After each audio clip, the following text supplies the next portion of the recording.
Avant, mon chien était terrible.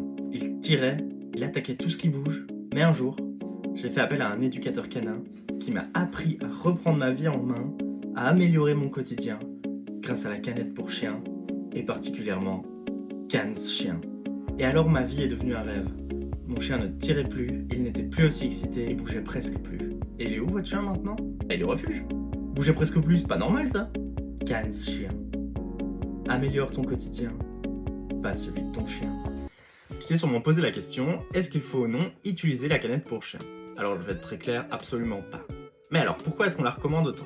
Faut savoir qu'avec la canette, tu as des réactions immédiates après son utilisation. Tu cherches à stopper un comportement, tu balances la canette par terre, le comportement a cessé. Beaucoup d'éducateurs canins vont utiliser cet outil pour prouver qu'ils savent s'y prendre. Alors pourquoi je te dis de ne pas l'utiliser? Pour ça, il faut comprendre le principe de conditionnement classique. Le conditionnement classique en bref, c'est associer une émotion à un stimulus neutre. Par exemple, Pavlov l'utilisait pour faire baver un chien rien qu'au son de la clochette, parce que le chien savait qu'après le son, il allait avoir la nourriture. Si t'es resté jusque là, merci beaucoup. Sache que j'ai plein d'astuces, plein de conseils, plein de petites blagues sur les chiens sur mon compte, alors n'hésite pas à me suivre. Avec la canette, qu'est-ce que ça donne? T'as un stimulus qui apparaît. Si le chien est trop joyeux et qu'il veut dire bonjour, tu tapes la canette par terre.